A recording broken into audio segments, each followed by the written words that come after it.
Tercera llamada, comenzamos.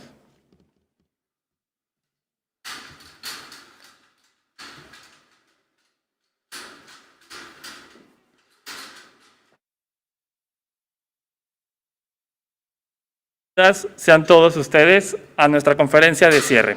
En esta conferencia la estará moderando José Rosario Marroquín, académico del Centro de Derechos Humanos del ITESO. Y nos estará acompañando vía remota la periodista Carmen Aristegui. Bienvenidos a todos los presentes y a quienes nos acompañan en redes sociales. Bienvenido. Buenos días, muchísimas gracias por su presencia aquí, tanto a quienes están en este auditorio como a las personas que nos están siguiendo de manera remota también. Bueno, por el interés que tenemos de escuchar a Carmen, ya me brinco todo este asunto para presentarles pues, y decirles que me da muchísimo gusto iniciar esta mañana esta conversación con Carmen Aristegui. Creo que una de las periodistas más conocidas hoy en nuestro país y que también las personas que nos hemos dedicado a la defensa de los derechos humanos y también desde las universidades cuando tenemos investigaciones relevantes para la sociedad, pues ha sido, digamos, una referencia en cuanto a dar voz a todas estas expresiones. A lo largo de muchísimos años ha sido pues un referente para quienes estamos en todos estos procesos y por lo tanto me da hoy muchísimo gusto, es para mí un placer poderte presentar. Creo que ya, como decíamos inicialmente, no hace falta mucha presentación, pero sí quisiera por lo menos decir que con cada cambio de ciudad uno tiene que batallar luego en las estaciones de radio para saber dónde está. Pero finalmente la encontramos y nos da muchísimo gusto, ¿no?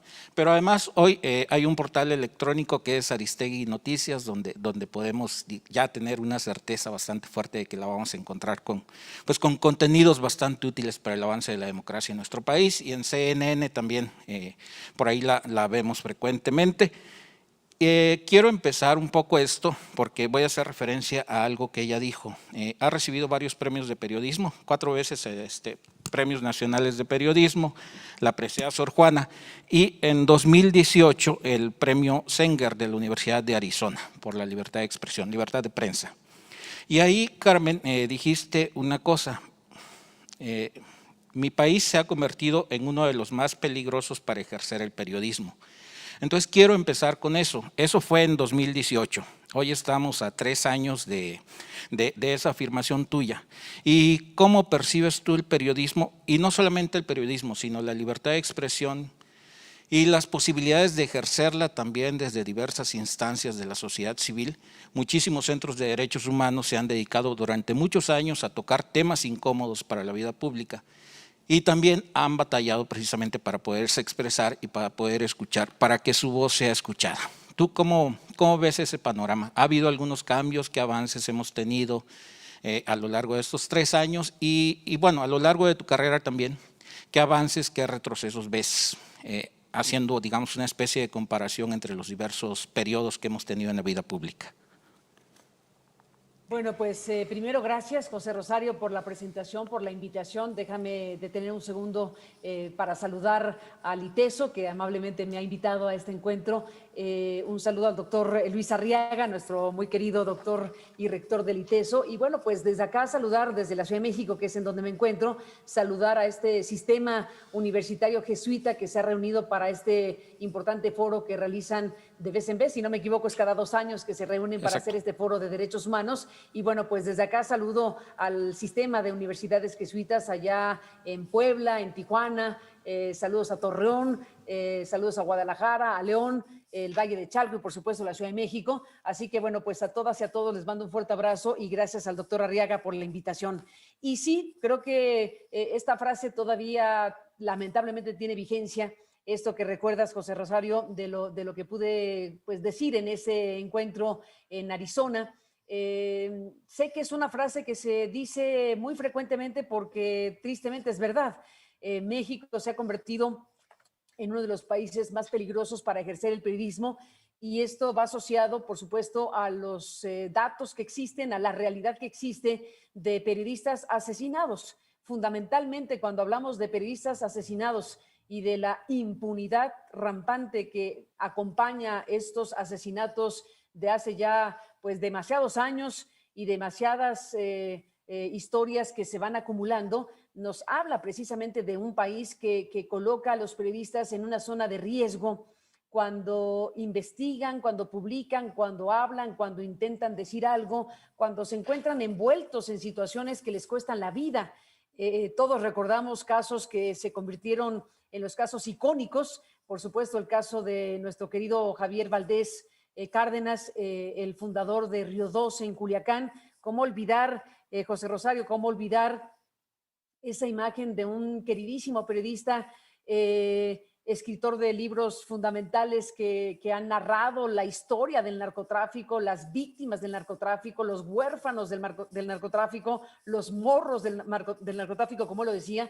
¿Cómo olvidar esa escena donde veíamos a Javier, este periodista afable, listo, informado, importantísimo su trabajo, ahí tendido en una calle de Culiacán, acribillado por gente que lo quiso silenciar y lo silenció?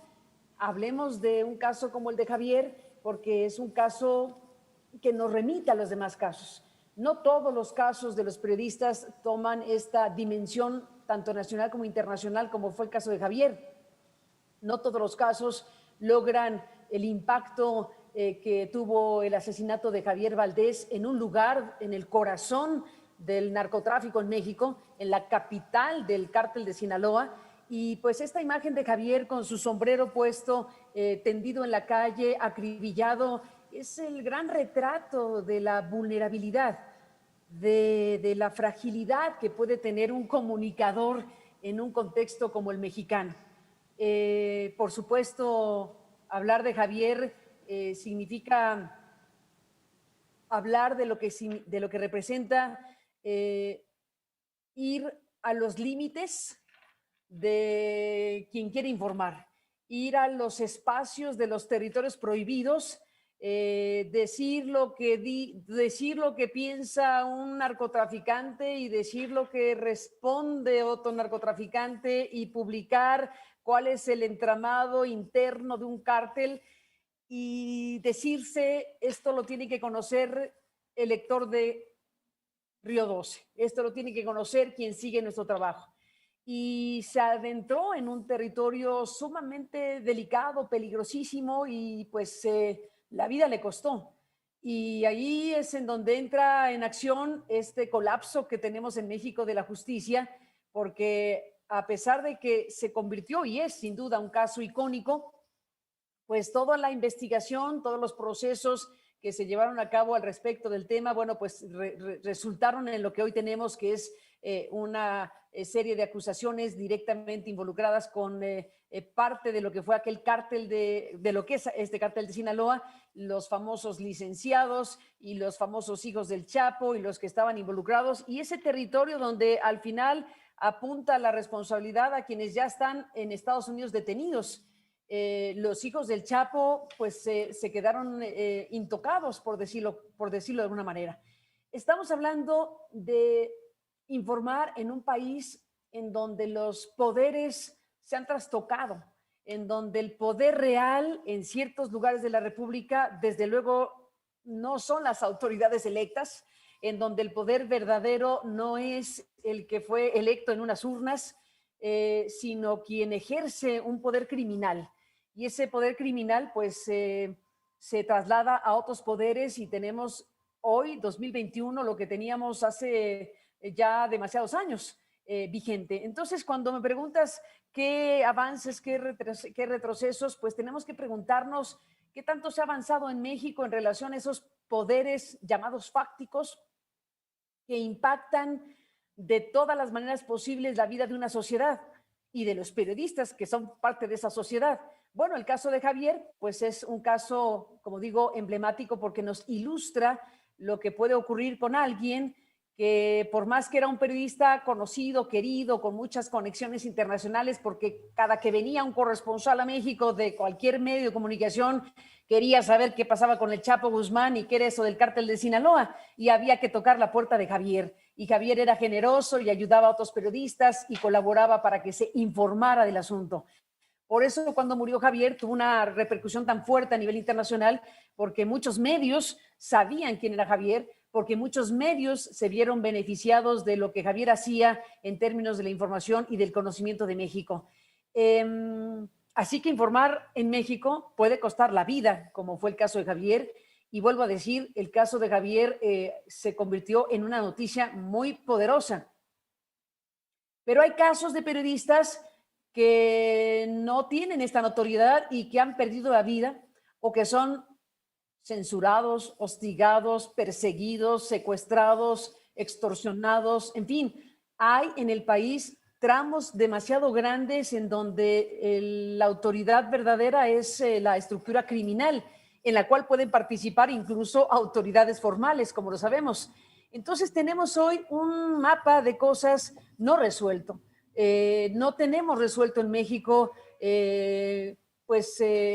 lo que significa una dinámica dominada por la acción criminal. Tenemos cárteles que siguen ahí, tenemos cárteles muy poderosos, tenemos situaciones que no puede controlar el gobierno de la República, que ha decidido, en algo que es muy controvertido, pues mantener, no solamente mantener, sino reforzar la presencia militar como la fuerza principal para combatir al crimen organizado con todo lo que esto significa en materia de derechos humanos, en materia de trastocamiento del orden constitucional y todo lo que va de la mano de decir, no solo ya le habíamos encargado a los militares y a los marinos el trabajo que técnicamente tenían que hacer los policías, sino se ha refrendado el asunto a través de reformas constitucionales y ahora estamos muy cerca de que se envíe una nueva iniciativa presidencial, como sabemos, una de las 3 que ha anunciado el presidente de la República, la que tiene que ver con la reforma eléctrica, que ya está en camino, la que tiene que ver con el poder electoral, que veremos qué pasa con ello, y la que tiene que ver con que la Guardia Nacional se incorpore ya formalmente, lo está de facto, pero que se incorpore formalmente o que se absorba formalmente por parte del Ejército Mexicano. ¿Qué significa esto para un país como México, que lejos de lograr revertir fenómenos de esta naturaleza en donde se le dota al poder militar de atribuciones, espacios, recursos y se va ensanchando esto pues en sentido contrario de lo que dicen las prácticas internacionales, de lo que dicen los expertos en derechos humanos? Y en ese contexto pues está la tarea periodística, que es a lo que me invitaron aquí a hablar. Está el trabajo de periodistas que, bueno, pues se ven envueltos también en circunstancias difíciles de resolver. Hablamos del caso de Javier, que llegó a tener esta resolución judicial porque hubo ojos, hubo seguimiento, hubo atención internacional y hubo pues una Fiscalía General de la República que atrajo el caso y lo ha conducido de la forma en que sabemos. Está el caso también muy conocido, otro caso icónico, que es el caso de Miroslava Breach. Y el caso de Miroslava, que por supuesto hay que recordar siempre, es este caso de la periodista valiente, de la periodista que decidió contar lo que ella sabía estaba ocurriendo en donde ella nació, en Chinipas, Chihuahua, en este lugar donde, bueno, en este lugar y en otros municipios en donde los criminales simple y llanamente ponían a los candidatos y de no ser sus candidatos, pues simplemente los eliminaban, como ha pasado en tantos municipios del país. ¿Cuántos asesinatos de presidentes municipales o de aspirantes a presidentes municipales o de candidatos a presidencias municipales tenemos? Apenas en el último proceso electoral fueron asesinados un montón de personas relacionadas con la política en un contexto como el que vivimos en este sexenio. En la última elección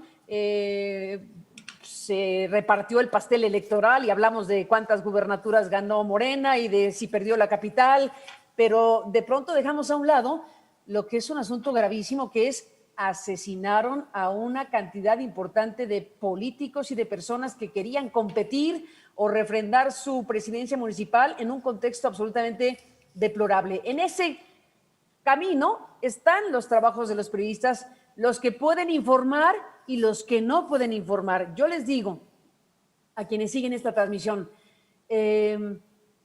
¿cómo pedirle a un periodista de un municipio, a un periodista local de un municipio, que informe de lo que está pasando en su municipio cuando está viendo que al que levanta la mano y dice yo quiero competir para buscar la presidencia municipal y el crimen organizado dice tú no? Y si insiste en competir y el crimen organizado dice que no, le dan un plomazo. Eso le pasa al político que supone que tiene posibilidades de corregir la situación participando en la vida política. Pues, ¿cómo se le puede pedir a un periodista que informe de eso sin poner en riesgo su propia vida, su propia existencia? Hay, evidentemente, hoy por hoy, un fenómeno de autocensura entendible por demás, entendible en contextos donde la vida humana es la que está en riesgo. Así que, bueno, para responder, José Rosario, sobre lo que hemos avanzado y sobre lo que no, pues es difícil aquilatar los avances que hayamos podido tener, que los hay, desde luego en ciertos circuitos. El país es muy diverso, el país es un mosaico donde podemos encontrar estampas como las que digo, pero también podemos encontrar espacios en donde el periodismo de investigación ha podido florecer. Hay periodistas muy importantes que han desarrollado trabajos destacados a lo largo de los años, y todo eso es México. Al mismo tiempo, el asesinato de un periodista y la publicación de un gran reportaje. Esas cosas coexisten. Es nuestro país tan contrastante que nos permite tener en el mismo territorio una cosa y la otra, José Rosario. Pues muchas gracias, Carmen. Sí, creo que nos das un panorama bastante, digamos, retador, ¿no? De por dónde vamos, hacia dónde tendríamos que ir, creo también. Y digo, lo más trágico de todo esto es que también están implicadas las vidas de personas, ¿no? De personas a las que conocemos, de personas con las que hemos tratado. Y desafortunadamente, digamos, los avances democráticos están construidos también sobre las vidas de estas personas, ¿no? Entonces, sí hay una cosa ahí terrible, ¿no? En nuestro país, y al mismo tiempo quiero retomar algo que decías con respecto a los poderes, ¿no? Que hay una serie de poderes que los institucionales pesan muchísimo, sobre todo también, ¿no? No de la misma manera y no en todos los lugares pesan exactamente igual, pero algunos poderes institucionales, como el de los militares, en algunas ocasiones el de las instancias de procuración y de administración de justicia, también llegan a ser bastante fuertes en ciertas regiones. Al mismo tiempo coexisten con estos otros poderes fácticos de los cuales hablabas, ¿no? Entonces, creo que hace falta como hacer un nuevo balance ahí, ¿no? Es decir, fortalecer a los poderes institucionales, pero de tal manera que también queden acotados por la sociedad civil, para que no ejerzan, no cometan abusos, ¿no? Y pues los poderes no institucionales obviamente deben quedar fuera de la vida pública. ¿Eso cómo logra hacerlo el periodismo? Es decir, ¿qué tanto ha contribuido el periodismo a fortalecer? En el mejor de los casos, informamos, investigamos, contamos historias que nos permitan conocer una realidad o una parte de una realidad, y de esa manera pues contribuimos en los procesos democráticos, precisamente en donde la parte principalísima, como lo dices, tendría que ser la propia sociedad. El contrapeso principal, el límite principal al uso y abuso de los poderes tendría que ser la propia sociedad, y los periodistas y los medios de comunicación estamos llamados a contribuir con esa sociedad, con información, con crítica, con análisis, con investigaciones, con elementos, con insumos que le permitan a esa sociedad tomar conciencia de su propia realidad.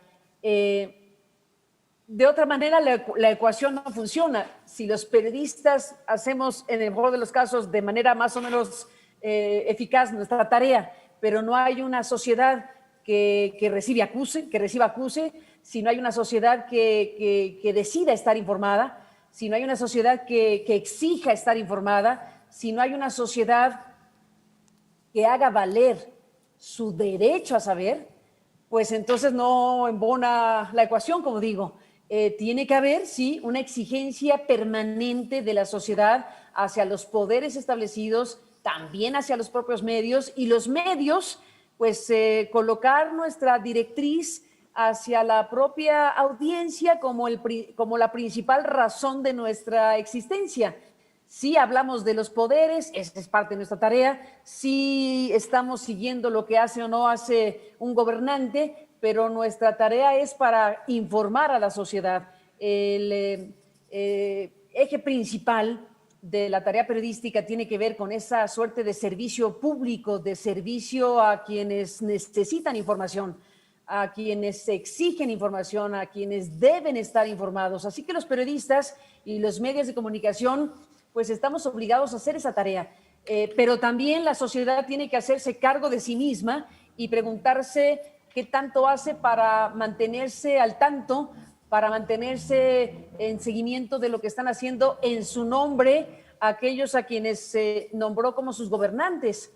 Tenemos que hacer también un ejercicio autocrítico como sociedad y los medios como parte de esa sociedad, hasta dónde estamos haciendo el esfuerzo necesario para exigirle a los gobernantes que actúen en consecuencia de lo que la ley dice que deben hacer.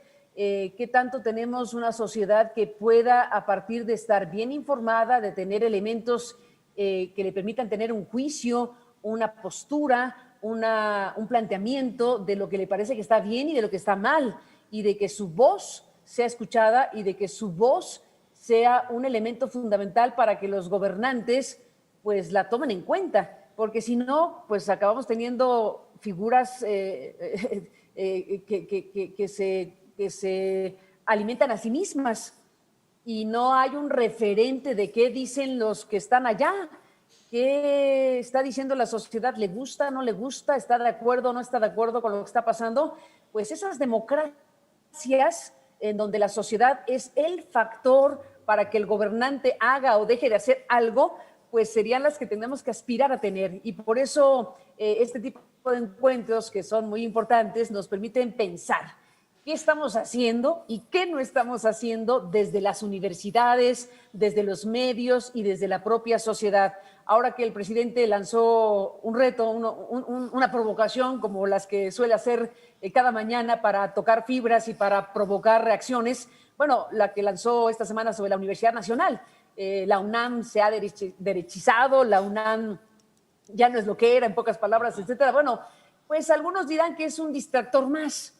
Algunos dirán que el presidente está abriendo cada día pues un foco de discusión y de debate y de polémica, en algunas ocasiones artificial, pero en algunas otras, aunque pudiera tener un propósito de tener entretenido al auditorio, toca fibras que al final de cuentas más nos vale que las tomemos en cuenta en términos de una discusión social.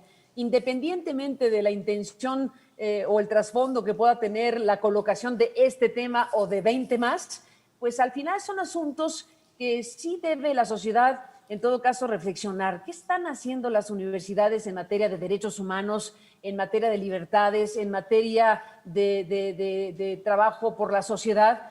Pues es una buena idea discutirlo. Más allá de si lo planteó el presidente o no, no es tanto el tema, sino que son asuntos que de pronto no hacemos. Y por eso reunirnos hoy en este foro para cerrar este ejercicio tan importante que han tenido desde el día 20, es relevante. Entonces, aquí el papel de los medios, pues es esencialmente ese. Informar, investigar, dar seguimiento, que este es un tema súper importante que de pronto no todos los medios logran hacer, porque es muy complicado dar seguimiento a los asuntos. Fíjense, si me dan un momentito, quisiera retomar lo que acabo de vivir en el programa. Vengo de hacer el programa de las noticias en la mañana. Estuvimos desde las 7 de la mañana hasta hace ratito que empecé a platicar con ustedes, de las 7 a las 11, y en ese cacho de 7 a 11 de la mañana abordamos varios temas, y déjenme tomarlos al vuelo porque me permiten ilustrar lo que les quiero decir. Los medios podemos hacer una investigación y sale la investigación y ya está, lo que sigue. Somos unos devoradores de cosas. Esta es una máquina insaciable que come información y que presenta y presenta información, y de pronto no es tan fácil decir, a ver, ya publicamos esto, ya dijimos esto, ahora hay que darle el seguimiento para que el público pueda saber qué pasó, qué demonios pasó con eso que me dijiste el otro día de un caso tan importante como X o Y. Bueno, hace ratito por hablar de un tema. Tuvimos una conversación con Itali Ciani, que es una abogada que en su momento formaba parte del PRI. Y ella era la coordinadora o directora de la instancia, digamos, interna del PRI. Hagan de cuenta algo así como no es así, pero porque no me acuerdo el nombre, pero digamos algo como la coordinación de ética partidista del PRI o algo por el estilo.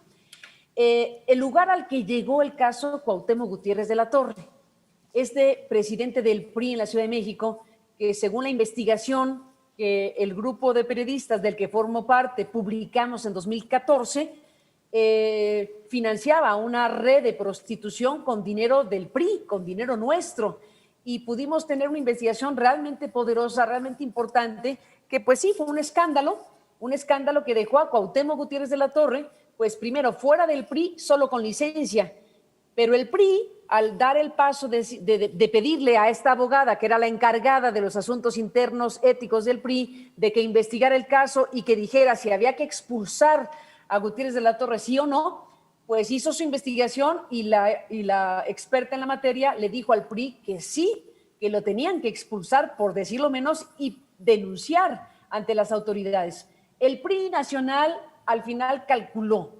políticamente qué significaba hacer esto con un operador político en la capital del país como Cuauhtémoc Gutiérrez de la Torre. Y el PRI se tragó el escándalo y le pidió a esta abogada que no hiciera lo que ella pensaba hacer, que era sacarlo del PRI, dar la recomendación de que el PRI lo sacara de sus filas. Eso no ocurrió. La abogada decidió renunciar al PRI y tantos años después, pues es una mujer, una abogada que tiene su propio despacho y que, bueno, ha dado seguimiento al caso de Cuauhtémoc Gutiérrez de la Torre. Y esta mañana, para regresar al hilo de la conversación que les estaba diciendo, y esta mañana pudimos entrevistar porque acaban de darle un amparo a Cuauhtémoc Gutiérrez de la Torre para evitar su aprehensión. Fíjense ustedes todo el tiempo que pudo pasar, de 2014 que hicimos aquel reportaje de la red de prostitución del PRI en la Ciudad de México, de 2014 a 2021, ¿qué cosas ocurrieron? Primero, se protegió a Gutiérrez de la Torre de todas las maneras posibles, incluyendo la investigación judicial que se hizo en la Ciudad de México en el gobierno de Miguel Ángel Mancera. Cambia el gobierno, entra Ernestina Godoy y retoma el caso Gutiérrez de la Torre, que ya quería el juez que se cerrara, y le dice, no lo vamos a cerrar, y entonces reactiva la investigación y logra, gracias a las víctimas, desde aquí un abrazo a ellas, valientes, que han mantenido su persistencia todos estos años, logró la fiscal una orden de aprehensión en contra de Gutiérrez de la Torre. Pues en eso estamos, cuando de pronto un juez, con una sentencia bastante cuestionable, que parece indicar que se sigue protegiendo a Gutiérrez de la Torre, incluso desde esta parte del Poder Judicial, le otorga un amparo, y entonces ese amparo pues permite que estemos ahora esperando a que la fiscalía o las víctimas recurran a ese amparo, y vamos a ver qué sigue en el caso Gutiérrez de la Torre. Bueno, nosotros hoy, 2021, 22 de octubre de 2021, seguimos hablando del caso Cuauhtémoc Gutiérrez de la Torre, cuando la historia empezó para nosotros en 2014. Entonces, cuando me detengo en lo que los periodistas tenemos que hacer, sí es informar, sí es investigar, pero también es, pues de hablar, hay que mantener el seguimiento, por lo menos de los casos que sea posible, para que la sociedad no tenga estos chispazos de información esporádicos o frecuentes, pero que de pronto es difícil mantener una línea de información, de explicación, de seguimiento, que digas, bueno, ¿en qué demonios quedó esta historia? En fin, José Rosario, ¿cuántas cosas se pueden decir de la tarea que hacemos los periodistas? Sí, y por supuesto que eso ha quedado claro a lo largo de tu labor, el seguimiento que has dado a muchísima de esta información y que nos ha permitido también pues el poder tener como bastantes elementos para el análisis de los casos, ¿no? Y aquí a lo largo de estos días también has tocado los temas que hemos estado viendo, que tienen que ver con el Poder Judicial, que tienen que ver con todo el sistema de administración de justicia, y precisamente todos estos rezagos forman parte de nuestra vida pública, pero es muy cierto lo que decías a propósito de la sociedad. Y yo quiero preguntarte, desde tu labor como periodista, ¿tú cómo ves hoy a la sociedad? A veces estos cambios de gobierno generan ciertas modificaciones en la sociedad, ¿no? Es decir, como a veces más movilización, pero a veces también desmovilización, ¿no? En cuanto a que la agenda de la misma sociedad parece haber sido tomada por el gobierno que llega al poder. ¿Tú cómo ves hoy a la sociedad en México? Bueno, pues con altos contrastes te diría. Sé que esa es una respuesta suficientemente genérica para no contestarte nada, pero déjame explicar. Muy contrastado todo.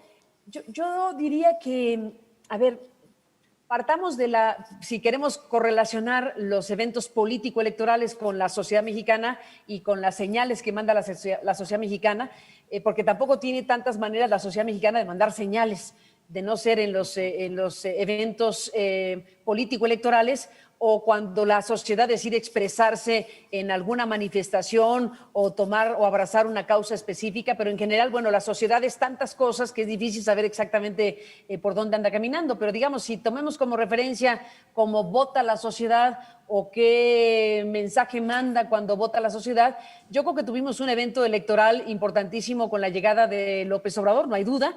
La forma en que se realizó esa elección fue contundente. Fue una elección donde se decidió finalmente, no se decidió, se aceptó por parte de quienes evitaron, hicieron todo lo posible porque este líder social y político llegara a la presidencia en 2 ocasiones anteriores. Bueno, a la tercera que llegó, bueno, ya no había manera de pararlo porque ya había un fenómeno social y político que desde luego hizo que Enrique Peña Nieto dijera, pásele usted, ni siquiera intentó atravesarse, y creo que eso es en buena medida, no sé por qué, lo que le agradece el presidente López Obrador a Peña Nieto, o esa es la impresión que me da en este trato un poco de terciopelo del presidente López Obrador hacia la figura de Peña Nieto. Pero bueno, más allá de eso, yo creo que la señal enviada por la mayoría de la sociedad mexicana respecto a un necesario cambio, pues es clarísima, y eso es muy valioso.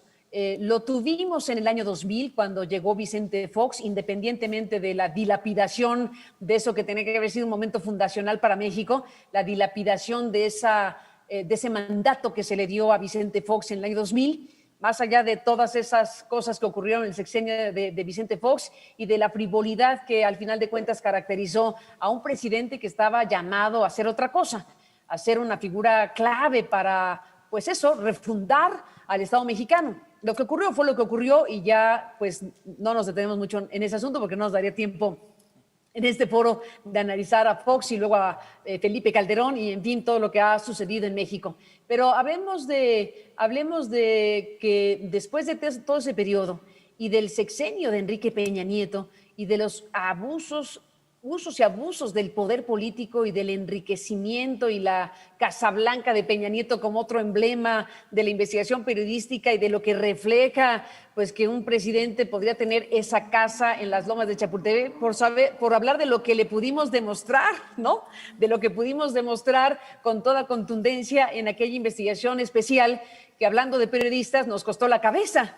Tuvimos una situación tan complicada en el sexenio de Peña Nieto que esa investigación periodística de la Casa Blanca, tan rotunda, tan clara, tan definitiva en términos de mostrar con papeles, con documentos que esa casa estaba en posesión de Peña Nieto, que esa casa estaba en términos legales en propiedad del contratista de Peña Nieto, eso que en cualquier país del mundo democrático hubiera significado la renuncia del presidente o una creación por lo menos de una investigación verdadera. Bueno, ocurrió lo que ocurrió.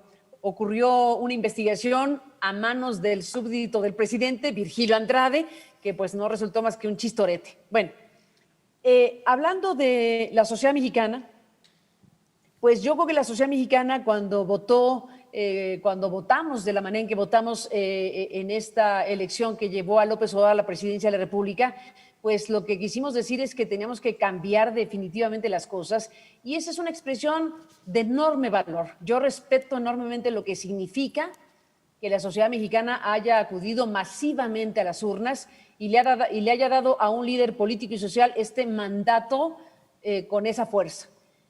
Ahora, tenemos el obligado propósito, la obligación como sociedad de ir evaluando lo que sí y lo que no hace esa persona a quien se le dotó de este mandato magnífico y tan poderoso, qué es lo que se está haciendo con ese mandato y dónde está la sociedad en relación a lo que se está haciendo con ese mandato. Un mandato, pues, como cualquier otro gobierno que tiene luces y sombras. Eso es normal porque nadie puede ser totalmente luminoso o totalmente sombrío. Y aquí tenemos una combinación de cosas en donde me parece que tendríamos que ir desglosando y desagregando cada una de las aportaciones del presidente a favor de la democracia, a favor de los más desprotegidos, una clara convicción de que México no puede ser tan inequitativo, tan desigual, no podemos tener tantas franjas de desigualdad como las que tiene México. Creo que esa es la parte más luminosa de lo que sería el gobierno actual, pero tiene otras partes que son una sombra total. Por ejemplo, en el tema de una apuesta, una apuesta muy evidente de polarizar. Por un lado, me parece muy bien que haga uso de todo lo que tenga para que lo que haya sea primero a favor de los pobres. Eso creo que no lo podemos discutir ni de broma. Hay que discutir, eso sí, qué tan eficaces son los programas, qué tan eficaz es el uso de tal o cual dinero público, etcétera. Eso también se tiene que hacer. Pero digamos, la intención esencial me parece la correcta. Creo que nadie se podía pelear con eso. Pero también está esta otra parte en donde dentro del diseño de gobierno y del diseño del presidente de la República, que ha dicho con toda claridad que pretende pasar la historia como un baluarte nacional, que pretende pasar la historia como alguien que marque la vida del país de manera tan definitiva como fue la reforma, como fue la independencia, como fue la revolución. De ese calibre lo ha planteado el presidente, de ese tamaño, de esa altura, ese listón que él mismo ha puesto a lo que él llama la cuarta transformación. ¿Lo logrará o no lo logrará? Bueno, pues estamos en pleno curso de las cosas y ya veremos si logró darle o no la vuelta a un Estado como el mexicano, si logró López Obrador realmente construir una nueva situación que permita hablar de una transformación de raíz y profunda como la que él pretende. Ojalá que se logre, porque sería lo que querríamos todos para efectos de una mejor sociedad, de un Estado de derecho que impere en todos los circuitos, de que haya menos desigualdad, de que haya realmente una transformación de la sociedad mexicana. ¿Lo logrará en términos gubernamentales? Estamos por verlo. Pero más allá de cómo le vaya a López Obrador como individuo, como persona que quiere pasar a la historia de esta manera, nos tenemos que preguntar que más allá de él, ¿qué pasa con nosotros? ¿La sociedad logrará el propósito principal que tuvo cuando dice vamos a darle un giro a través de las elecciones a este país y vamos a ver y poner en manos de este proyecto las decisiones que en nuestro nombre se tomarán? Bueno, pues esa es la pregunta que sería principal. Antes que saber qué va a pasar con López Obrador, es saber qué va a pasar con la sociedad mexicana y si logramos o no, con una decisión de esta naturaleza, cambiar los circuitos que han sido tan nefastos en México, de corrupción, de inequidad, de impunidad. Todos los males que traemos cargando, pues son los que queremos resolver. Y de alguna manera hacemos valer nuestro voto para tratar de hacer que los que toman el mandato lo hagan en nuestro nombre, pero no se les puede dejar en solitario a ningún gobierno. Tiene que estar ahí la sociedad, tenemos que estar ahí presentes, los medios, las organizaciones, los profesionistas, las universidades, tenemos que estar aquí. A ver, la película es nuestra, no de los gobernantes son parte de la película, pero la película es nuestra y de pronto parece que es al revés, José Rosario, y por eso es tan importante que los medios pues tratemos de, a veces con más éxito que otros, de tocar el pulso de lo que está pasando con la sociedad, con las organizaciones, lo que hacen los universitarios, lo que se está discutiendo, foros como esta parte que tiene que ser vital. La sociedad tiene que inyectarse energía porque la sociedad es ahora sí que la causa principal.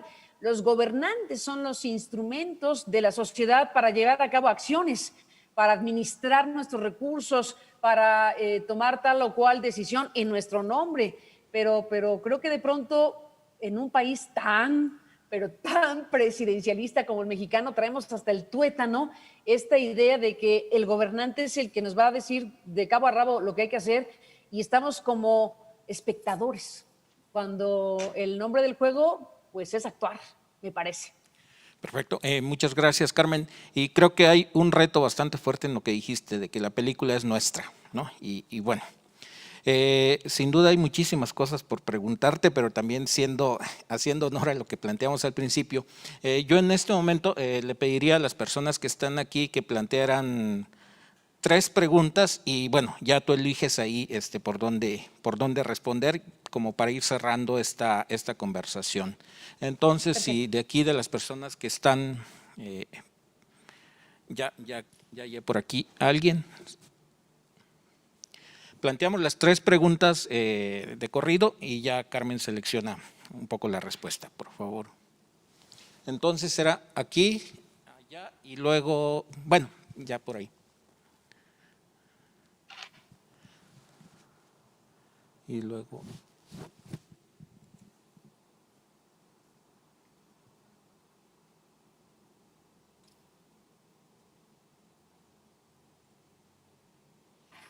Hola, buenos días. Mi nombre es Janet. Yo vengo del Tecnológico de Valle de Chalco. Primero que nada, me da mucha emoción escucharla. De verdad es yo creo que es una figura para mí de las que más, más simbólicas para mí, porque realmente no hay tanta gente como usted tan sincera que respete mucho la parte de no mentirle a la gente y eso es algo admirable.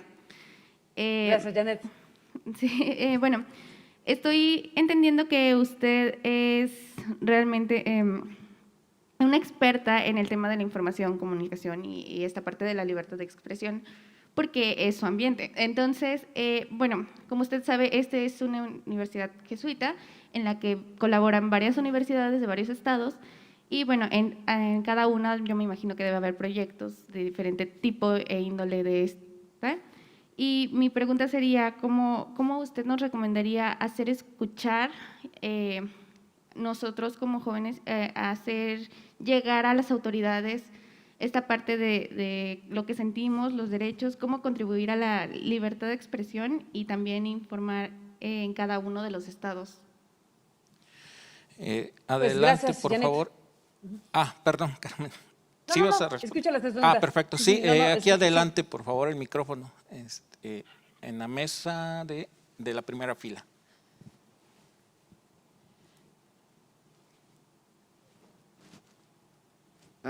Muy buenos días, mi nombre es Luis, también igual que mi compañera del Tecnológico Universitario del Valle de Chalco.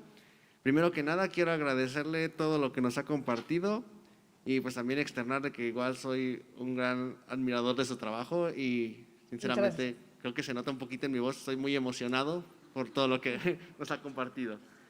Y bueno, yo tengo técnicamente 2 preguntas. Al principio usted nos comentaba con respecto a la autocensura que uno como periodista se imponía debido a al riesgo que corre al tratar de exponer un trabajo, una investigación, reportaje que haya hecho.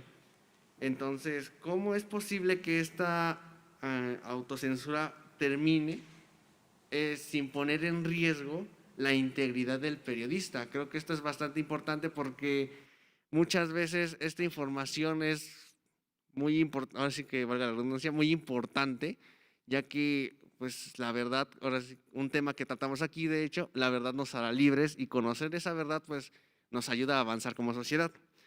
Por otro lado, también nos comentaba el hecho de que como sociedad nosotros tenemos que darle seguimiento a casos bastante importantes que podrían afectarnos.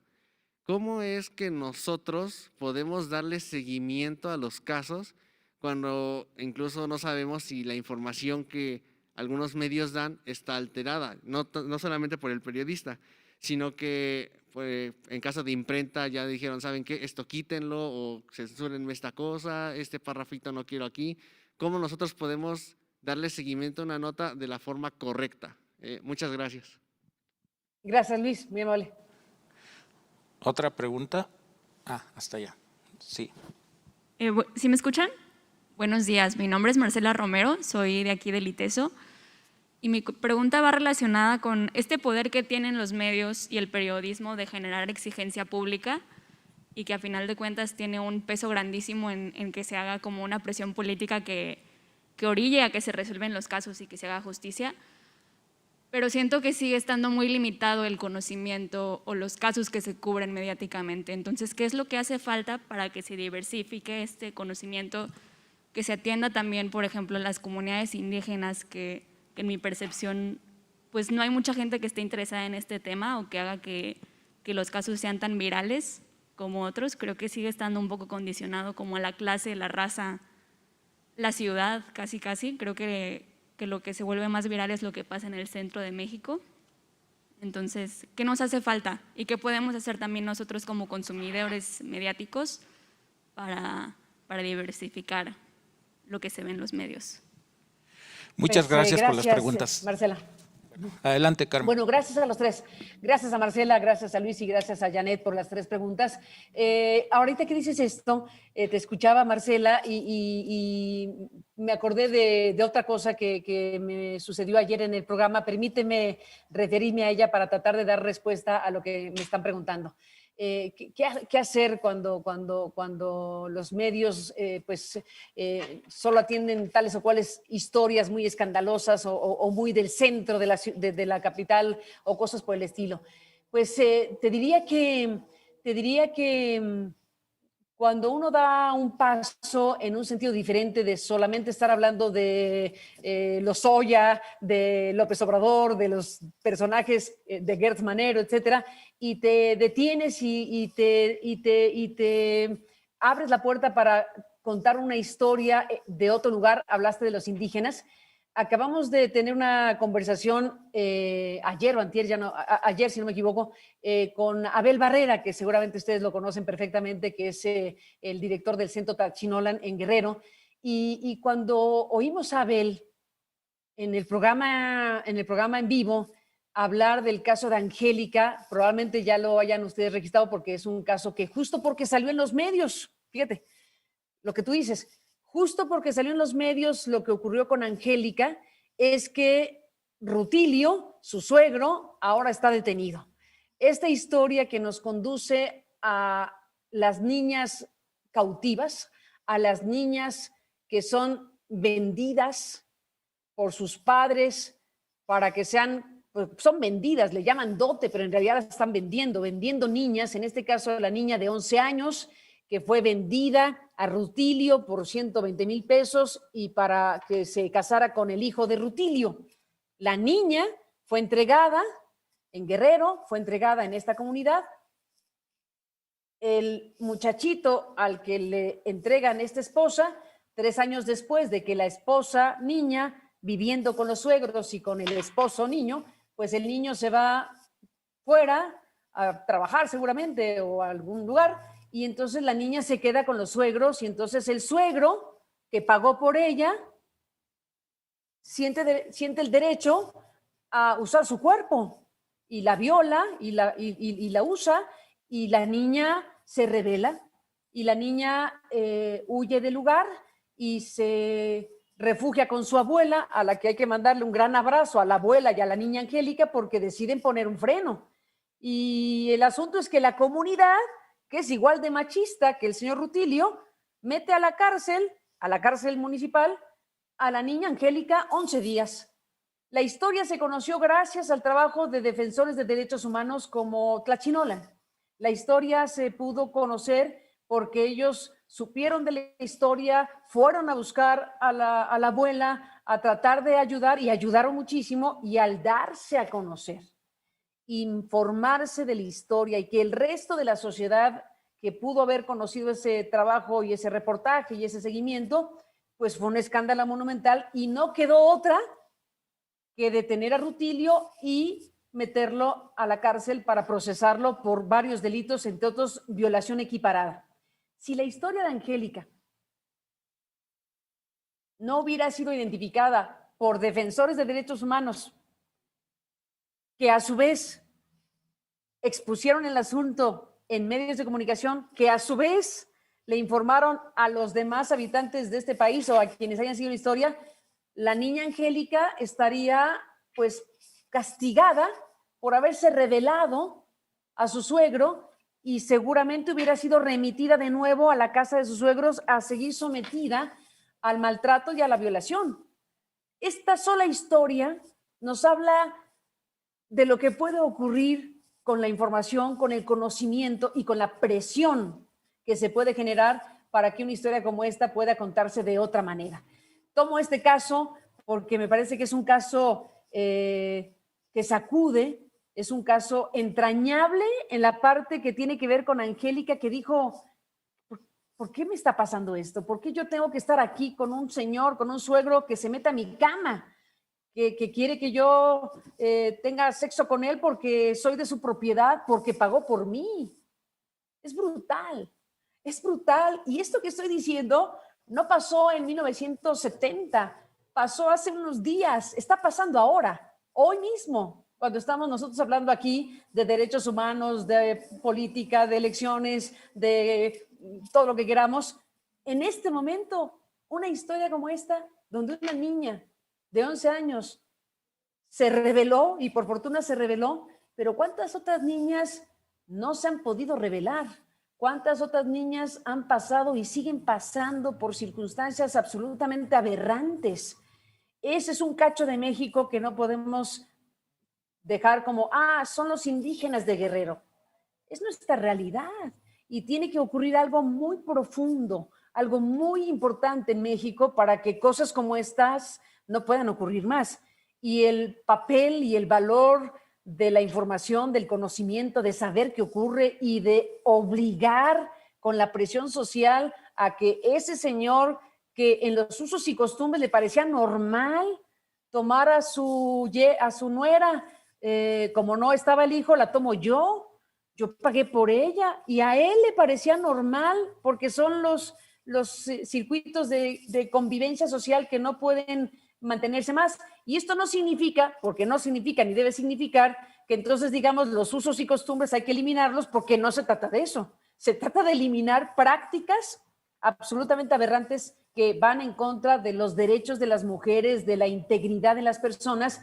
Eso no significa que no debamos respetar las formas de organización de los pueblos originarios, que desde luego son fantásticas. Hay cosas verdaderamente importantísimas de los pueblos originarios que muchos otros pueblos ya quisieran tener, pero en esa combinación de realidades, pues situaciones como esta, desde luego no pueden mantenerse en una realidad como la mexicana. Entonces, bueno, ya que mencionaste, Marcela, el tema de los indígenas, me permito tomar este caso y de alguna manera cuando Janet dice, bueno, ¿qué hacemos, no? ¿Cómo hacemos para que podamos incidir? Pues hagámoslo así, hagámoslo como sociedad, informándonos de que ocurre algo así, decir, oye, esto no puede ocurrir, y entonces generar una presión a esa autoridad que tuvo que actuar en contra de quien agredió de esta manera a la niña Angélica.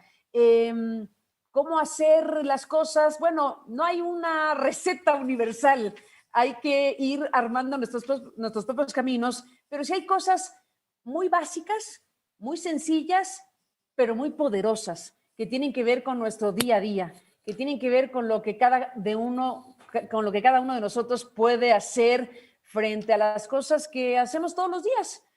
Las democracias se construyen de muchas maneras, no solo ir a votar un domingo y decir yo quiero que este señor sea o esta señora sea mi presidenta municipal o mi gobernador o mi presidente. Esa es una parte importantísima, si quieren, de la democracia, pero lejísimos estamos de que eso sea suficiente para que realmente tengamos como sociedad un músculo vigoroso, una conciencia fuerte de lo que significa la actuación de los ciudadanos, de lo que significa la actuación de los medios, de lo que significa la actuación de todos los entes que formamos esta sociedad, para que tengamos realmente una democracia, un contexto real de protección y de existencia de derechos humanos, de Estado de Derecho, de participación ciudadana, todo lo que es nuestra Carta Santa Claus, pues no la vamos a lograr nunca si no estamos ahí actuando en consecuencia. Así que yo me quedaría con estos temas y dejaría pues el grano de sal que pone Luis cuando pregunta ¿Cómo le hacemos? ¿Cómo va a ser un periodista para quitarse la autocensura si su integridad está de por medio? Pues ese es el asunto, Luis. Desde luego que la gran pregunta es ¿por qué hay tanta autocensura en México? ¿Hay periodistas, por decir algo, en lugares como Tamaulipas, por decir alguna cosa, en algunos lugares muy particulares, que por supuesto ellos saben que no pueden informar del narco del lugar? Lo saben, lo viven, lo externan. Hay periodistas que envían información, por hablar de un caso como Tamaulipas, que envían su información pues porque tienen que informar y porque quieren informar, pero el medio en donde publican, cuando pueden publicar, pues se reserva el nombre del periodista para proteger al periodista. Entonces, tienes una atrofia. Hay aquí una cosa colapsada que no vamos a poder sacudir si lo que se mantiene es la impunidad. Si tú puedes darle un plomazo a un periodista porque dijo algo que tú no quieres y no te pasa nada, pues es una invitación abierta a volverlo a hacer. Si no hay un castigo, si no hay una investigación real que diga, no puede haber, y hablamos de los periodistas, pero tendría que ocurrir con cualquier asesinato, con cualquier crimen. Es que si nos detenemos en esto que estoy segura ustedes habrán revisado en este foro maravilloso, la impunidad, estamos en la discusión de si la impunidad en México es del 96, del 97, a lo mejor del 98%. Esa es la discusión. Es una tragedia, es una cosa brutal lo que le pasa a México en términos de ineficacia del sistema de justicia. Es un colapso absolutamente cuando tienes unas cifras en donde la mayor parte, la inmensa mayoría de los crímenes que ocurren, han ocurrido y me temo que seguirán ocurriendo próximamente, van a quedar en la impunidad. Nada más hay que ver cosas como lo que narra Carla Quintana. Carla Quintana, la comisionada de la Comisión de Búsqueda de Personas en México. Es una funcionaria pública que yo le tengo mucho respeto porque ha dado una batalla tremenda de esto que es una montaña. Yo digo, bueno, mantiene el temple para informar de lo que se va encontrando, pero digámoslo como sociedad, ¿lo dejamos como paisaje? ¿Somos capaces como sociedad de sacudirnos el pasmo? ¿Somos capaces como sociedad de sacudirnos entre nosotros para decir, oigan, no podemos hacer como si no ocurriera? No podemos hacer como si esa montaña de desaparecidos y de muertos no tuviera que ver conmigo, no existiera. Prefiero no ver. Prefiero que eso, pues que ahí está, no forme parte de mi vida. Es de tal dimensión esta tragedia humanitaria que carga México, que se entiende que la sociedad, una buena parte de la sociedad diga, no, yo de desaparecidos no hablo, o sea, de ese tema no, ni me lo menciones porque no quiero detenerme. Pues, ¿cuánto de nuestra sociedad está en una negación?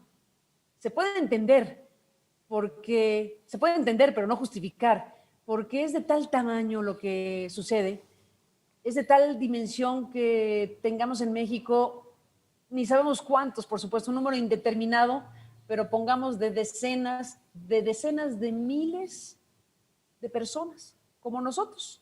Tenemos que ponernos en ese plan, decir, esas decenas de miles de personas desaparecidas, asesinadas en fosas comunes, desintegradas en esos campos de exterminio de los que habla Carla Quintana, que volvió a encontrar o que se encontró un nuevo campo de exterminio que es un gran incinerador allá cerca de Monterrey, más La Boquilla, más la no sé qué, o sea, todos estos lugares que se han ido identificando donde se creó ese espacio para desaparecer cuerpos. Lo de La Boquilla, que es brutal, seguramente lo han visto, pues decía Carla Quintana que pues es una playa. Entonces, al hacer la visita al lugar, pues dice ella, vas caminando con tiento porque están los restos esparcidos en la playa, y uno diría, ¿cuántos cuerpos se fueron al mar?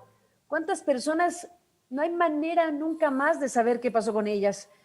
Pues esta realidad que destroza cualquier noción de derechos humanos, que destroza cualquier noción de justicia en México. Es una realidad que hay que procesar de alguna manera, que hay que hacerse cargo de ella de alguna manera, que los derechos humanos tienen que colocarse en el primer lugar de las prioridades en México.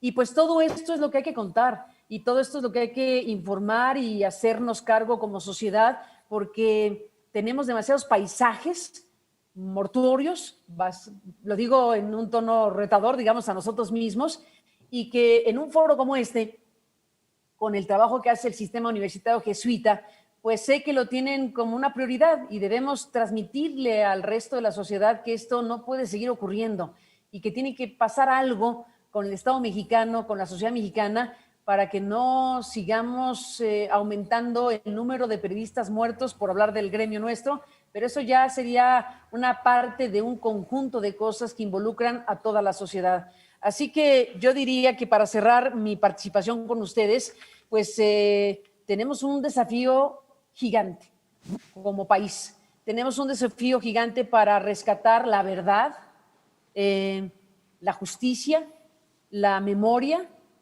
y pues todo englobado en la paz, que al final de cuentas es lo que querríamos tener algún día, no como una figura retórica, sino como una realidad.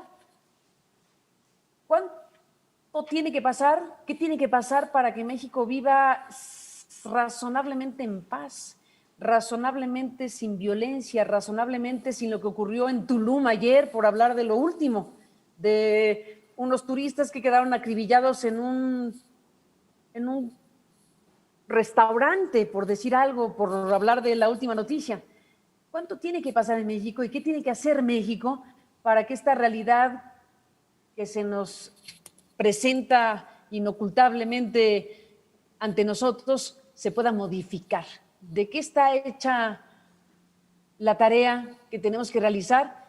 Pues de muchas cosas, pero una fundamental es que no permitamos que la indiferencia nos gane, no permitamos que asuntos de este calibre los hagamos a un lado en términos de nuestra atención ciudadana, y pues que presionemos a quienes tienen los recursos, el presupuesto, el poder político, las fiscalías, los juzgados. Hay mucho dinero de nosotros instalado en instituciones, muchas de ellas totalmente ineficaces, o por torpeza, o por corrupción, o por ineficiencia. Tenemos que hacer valer que cada peso que se aporta a la estructura gubernamental y de justicia se haga valer. Y bueno, pues de hablar, no podemos no estar presentes como sociedad, no podemos no exigir y hacer valer nuestros derechos y tener como eje principal pues esto que ha motivado este foro que estamos cerrando, este foro que han desarrollado en estos días desde las universidades jesuitas, este foro por los derechos humanos. Así que vuelvo a decir, la memoria, la justicia, la paz, la no violencia son los principios fundamentales que deben impulsar la actuación y la vida de cada persona en este país que somos. Les mando un fuerte, fuerte abrazo a todas y a todos y les agradezco muchísimo que me hayan permitido estar con ustedes esta mañana, ya mediodía de viernes. Bueno, pues muchas gracias, Carmen.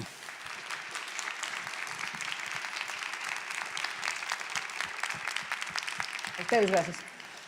Sí, sin duda, respondiste mucho, pero también nos dejaste muchas preguntas y ya será objeto de seguir reflexionando y sobre todo de seguir actuando como sociedad, ¿no? Gracias por este cierre y ya nada más nos falta una actividad que es el reconocimiento a 2 organizaciones de la sociedad que sin duda han alzado su voz a lo largo de mucho tiempo y que han contribuido y seguirán contribuyendo. Pues muchas gracias nuevamente, Carmen. Al contrario, gracias a ti, gracias al ITESO, perdóname, gracias al ITESO que nos permitió estar en este encuentro con ustedes y pues felicidades a las 2 organizaciones que van a premiar ahora y les mando un fuerte abrazo. Gracias, buen fin de semana y buen viernes. Gracias. Pues muchísimas gracias nuevamente a la periodista Carmen Aristegui y pues también a nuestro moderador José Rosario Marroquín. Muchísimas gracias, a quien también le hacemos entrega de un reconocimiento por parte de este foro. Muchísimas gracias también a todos los que nos siguieron a través de YouTube y a quienes están aquí presentes y los invitamos a que se queden a la entrega del reconocimiento Tata Vasco a una organización destacada en la defensa de los derechos humanos en los siguientes minutos. Muchísimas gracias.